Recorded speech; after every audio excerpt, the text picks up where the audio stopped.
nombre es Camila González, esto es Cosas de Cristianos. El día de hoy estaremos hablando de un tema muy importante en la vida de todo cristiano y es el pecado.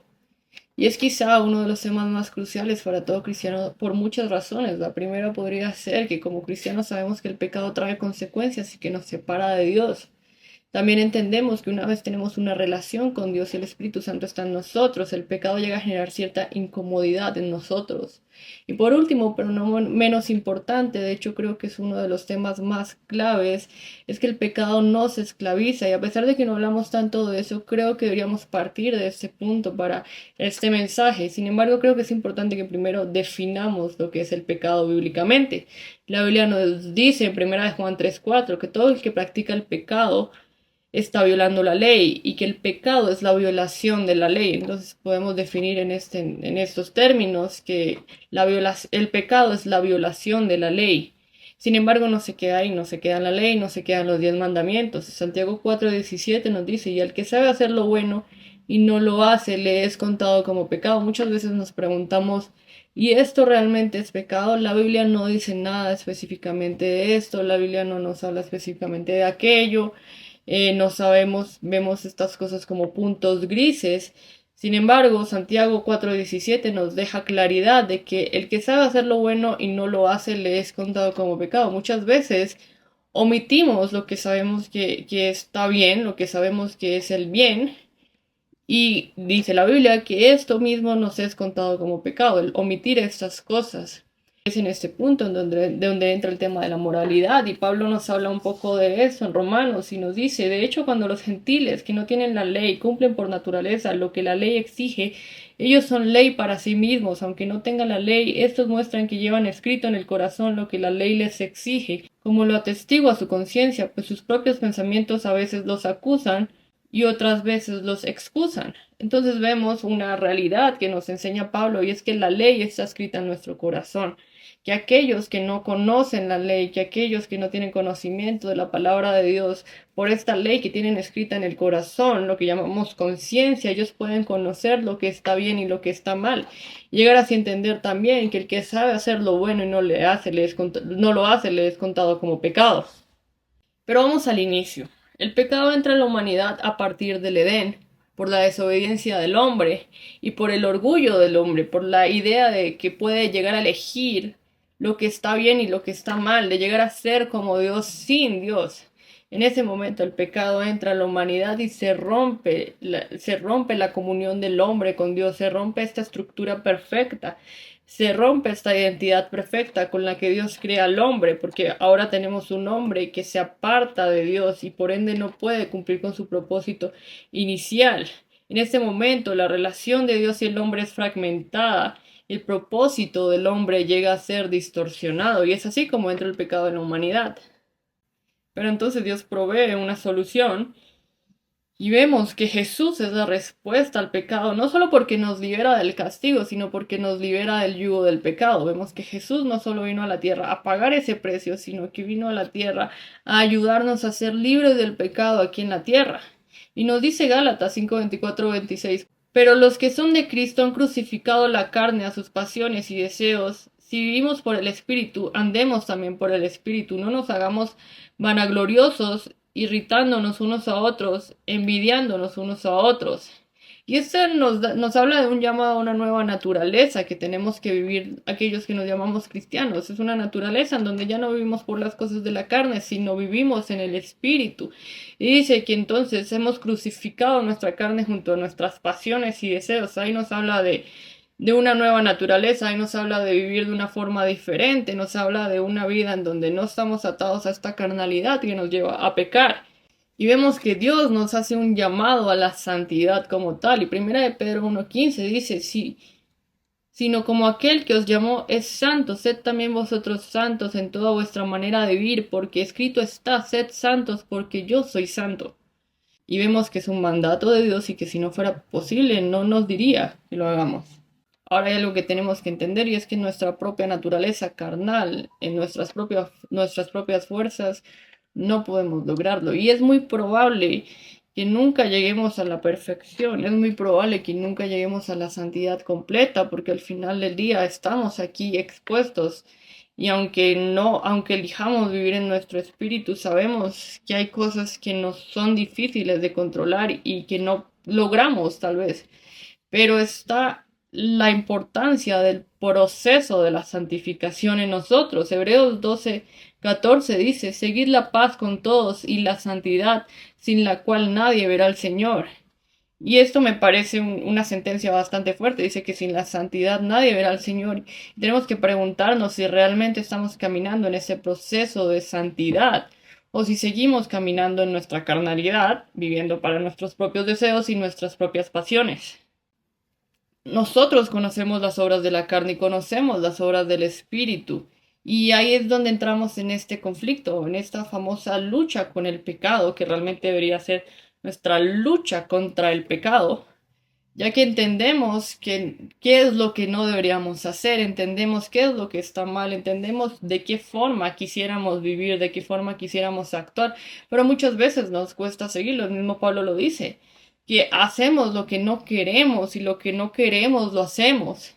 Y es necesario que maduremos espiritualmente para llegar al entendimiento de estas cosas, para poder ser transformados, que nuestra naturaleza sea transformada. Hay una verdad muy importante y es que tenemos que dejar de jugar con el pecado, tenemos que dejar de bailar con el pecado.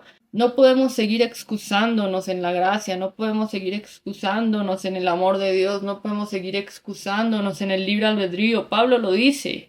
¿Qué pues diremos? ¿Perseveraremos en el pecado para que la gracia abunde? De ninguna manera, porque los que hemos muerto al pecado, ¿cómo viviremos aún en él? ¿O no sabéis que todos los que hemos sido bautizados en Jesús, hemos sido bautizados en su muerte, porque somos sepultados juntamente con él, para muerte por el bautismo, al fin de que como Cristo resucitó de los muertos por la gloria del Padre, así también nosotros andemos en vida eterna?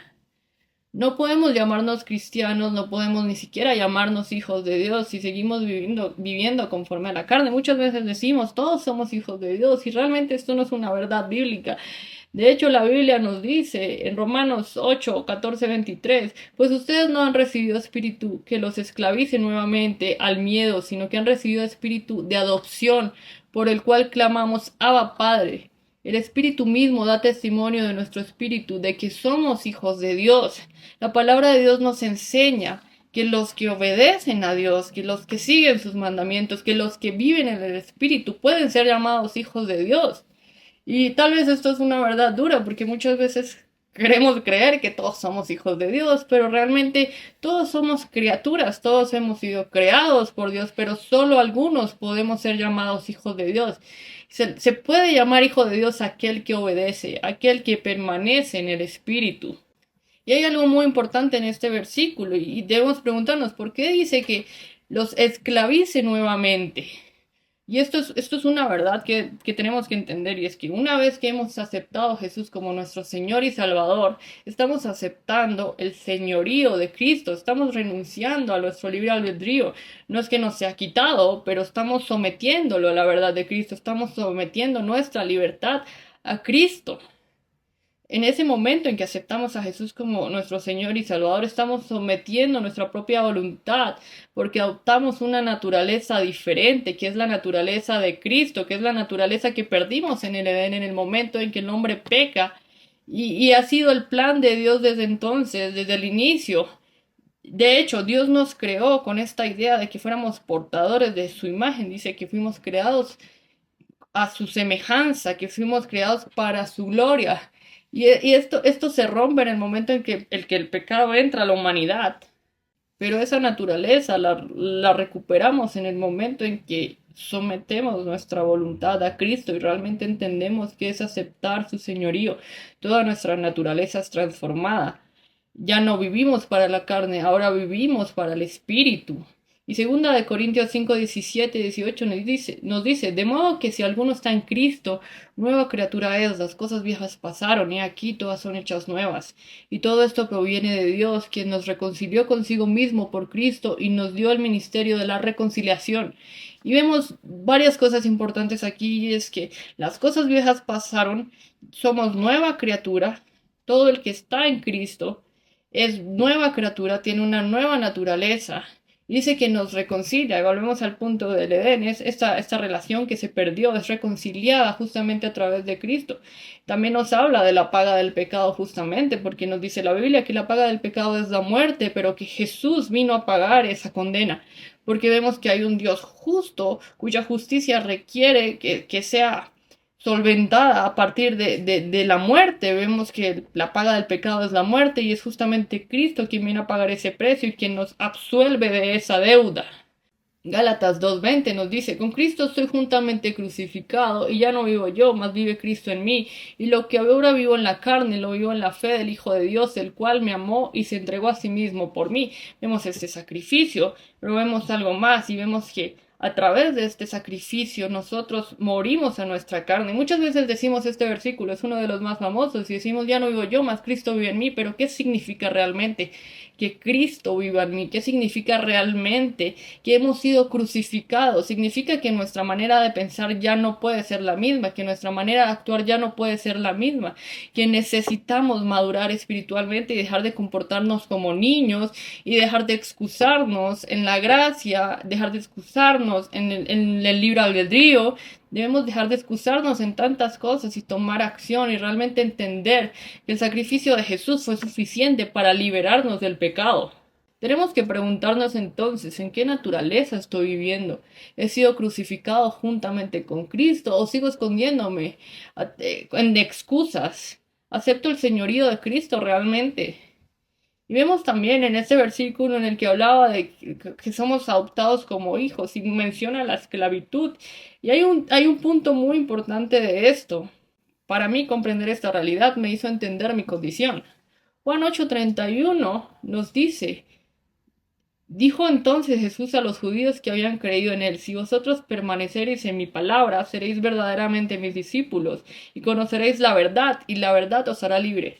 Y este es un versículo que es muy citado, pero sin contexto. Normalmente las personas dicen la verdad os hará libres y es como una excusa para la honestidad, para decir verdades sin amor. Y está bien, es verdad, la verdad nos hará libres y es verdad que hemos sido llamados a actuar con honestidad, a no decir mentiras. Eso está bien, pero hay un contexto más profundo en esto, porque vemos que los judíos de aquel entonces dicen, linaje de Abraham somos y jamás hemos sido esclavos de nadie. ¿Cómo dices tú seréis libres? Y Jesús responde, de cierto os digo que todo aquel que hace pecado es esclavo del pecado. Y el esclavo no queda en la casa para siempre, el Hijo sí queda para siempre. Así que si el Hijo os liberare, seréis verdaderamente libres. Y hay una verdad aquí muy profunda y es que todo aquel que hace pecado es esclavo del pecado. Los judíos no reconocían su esclavitud y muchas veces tú y yo tampoco lo hacemos. Muchas veces no entendemos que cuando estamos pecando, cuando estamos en el pecado, estamos siendo esclavos del pecado. Y hay una cuestión con el pecado. El pecado implica algo y es tener un amo. Si no tienes un amo, no eres esclavo. Así que tenemos que preguntarnos, ¿quién es mi amo? La palabra nos dice que nadie puede servir a dos señores y en este contexto está hablando de las riquezas, de aquellos que ponen el corazón en las riquezas, pero vamos al mismo punto de los ídolos, de tener otros amos. No podemos tener dos amos, no podemos servir a Dios y servir a la esclavitud, no podemos servir a Dios y servir al pecado, que sería nuestro amo en este caso. Jesús dice, yo soy el camino, la verdad y la vida, y nos está dando a entender, nos está confirmando una vez más que Él es la respuesta, que Él es el que libera este yugo, que Él es el que nos puede hacer libres, y la verdad os hará libres. Yo soy el camino, la verdad y la vida, y es a través de Jesús que podemos llegar a esa libertad. Primero nos libera de la ley, ya que nadie puede cumplirla, y esto no quiere decir que haya quitado la ley, él mismo lo dice, no vine a abolir la ley, vine a cumplirla. Pero ¿de qué forma lo hace? pagando el precio del pecado, que es la muerte, y haciéndonos libres de esa deuda, cumpliendo con la justicia de Dios, lo que conocemos como gracia, ya que es un regalo que es inmerecido. Y justamente es esta gracia la que nos hace entender nuestra necesidad, nuestra condición de esclavos, nuestra condición de pecadores. Pero por otro lado, la muerte de Jesús no es solo relevante en la eternidad, no solo implica una salvación para cuando muramos aquí en la tierra de manera física, sino que ejerce una fuerza transformadora en nosotros aquí en la tierra. Y esto lo digo de manera personal, yo no pude tener un cambio, ni siquiera reconocer cierto pecado, y en este punto hablo de aquellas cosas que llamamos grises, que no entendemos que son pecado. Y tampoco pude dejar aquellas cosas que claramente entendía que eran pecados hasta que pude tener un encuentro real con la cruz, hasta que pude tener un encuentro real con lo que Jesús hizo y entendí la magnitud de lo que su sacrificio significó para mí y para la humanidad, hasta que tuve un encuentro con la santidad de Dios. Y esto es un tema muy importante. Y no es que ahora sea perfecta y que te pueda dar un paso a paso de cómo dejar el pecado, pero de manera personal puedo asegurarte que no vas a lograr la santidad según tus esfuerzos humanos, con méritos humanos, por mucha fuerza de voluntad que tengas, que no vas a poder ser libre del pecado a menos que tengas un encuentro real con la santidad de Dios. Y esto también tiene una explicación bíblica. Nos dice la Biblia que el principio de la sabiduría es el temor a Dios y no nos habla de este temor como este miedo irracional, nos habla de este temor como el reconocimiento de la soberanía de Dios. Una vez empiezas a entender esa soberanía y entiendes tu condición débil y humana, no puedes hacer más que buscar una vida de reverencia y de obediencia a este ser soberano. Adoramos aquello que consideramos superior a nosotros y nuestro sentido de adoración nos dice que hagamos algo por aquello que adoramos. Y hay quienes suben montañas de rodillas en busca de dar ese algo, en busca de pagar, de pedir perdón por sus pecados. Pero Dios nos dice que no se complace de los sacrificios, sino de la obediencia. ¿Y qué mayor sacrificio, pregunto yo, que la obediencia, que someternos, que entender la soberanía de Dios? Nuestra respuesta automática como cristianos maduros debería ser la obediencia, la búsqueda de la santidad. Y así como la Biblia nos dice que sin santidad nadie verá a Dios, yo hoy puedo asegurar, y creo de manera personal, que no hallamos la santidad hasta que no buscamos el rostro de Dios. Piensa por un momento en estar delante de tanta santidad. Dime cómo no vas a ser transformado, cómo todo tu ser no va a ser transformado. La Biblia nos habla de aquellos que tuvieron la oportunidad de estar delante de Dios y cómo no aguantaron esta gloria. Y es este punto en el que deberíamos enfocarnos como cristianos si queremos ser santos, si queremos ser justificados. Hay una canción que habla de esto, de hecho dice que todo aquel que quiera ser santo, que todo aquel que quiera ser justo, que todo aquel que quiera ser perdonado, debe mirar, debe entender que fue solo por medio de la sangre de Jesús, que es solo por medio de la sangre de Jesús que llegamos a ser santos, justificados y perdonados. Y hay muchas cosas que deberíamos empezar a practicar en nuestra vida en busca de esa santidad. Encontramos la santidad en la oración, encontramos la santidad en la intimidad, encontramos la santidad en la alabanza, encontramos la santidad en la adoración, refiriéndonos a la adoración como reconocer quién es Dios y postrarnos delante de Él, reconociendo que somos necesitados de Él, así como aquella mujer que derrama su perfume entendiendo que es pecadora y Jesús lo dice, aquí, ¿quién amará más? ¿Aquel que se le perdonó poco o aquel que se le perdona mucho? La mujer reconocía que se le había perdonado mucho y por eso lo entregó todo. Y eso es uno de los mayores actos de adoración. Y es en estos actos de adoración en donde encontramos esa santidad en su palabra, meditando en sus enseñanzas, entendiendo lo que nos dice la palabra de Dios. Encontramos esa santidad rodeándonos de aquellos que también buscan esa santidad. Somos aquello de lo que nos alimentamos. Y si nos rodeamos de personas que no les importa esto, pues a la larga va a dejar de importarnos a nosotros. Hay un versículo que me parece muy clave, que siempre me lleva a entender un poco más a buscar este negro o este blanco en los puntos que consideramos muchas veces grises, en los puntos en que muchas veces nos preguntamos si estamos haciendo las cosas bien. Y Pablo nos dice en Filipenses 4:8, por lo demás, hermanos, todo lo que es verdadero, todo lo que es honesto, todo lo que es justo, todo lo que es puro, todo lo amable, todo lo que es de buen nombre, si hay virtud en algunas, si algo es digno de alabanza, en esto pensad. Debemos enfocar nuestros pensamientos a estas cosas, a lo bueno, a lo justo, a lo verdadero, a lo honesto. Si enfocamos nuestra mente en la mentira, en la codicia, en el engaño, en los chistes de doble sentido, en todas estas cosas, estamos llenando nuestra mente de eso y no estamos siendo santificados, no podemos ser purificados, no pueden habitar el agua y el aceite en el mismo lugar, necesitamos que haya una sola sustancia en nosotros, que sea la santidad.